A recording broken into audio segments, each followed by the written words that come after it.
హరీష్ నాన్నా, పుట్టినరోజు శుభాకాంక్షలు. నేను బాగున్నాను. నువ్వు కూడా ఆరోగ్యం జాగ్రత్తగా చూసుకో. ఎక్కువ ఆలోచించి మనసు పాడు చేసుకోకు నాన్నా. మనం కలిసి ఉండాలని అనుకున్నా విధి మనల్ని దూరం చేసింది.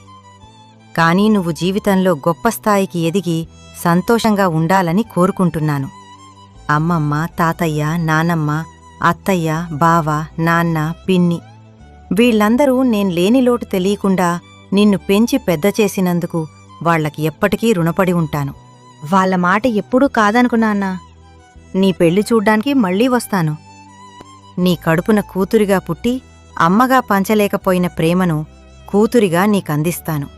జాగ్రత్త నాన్నా, ఉంటాను.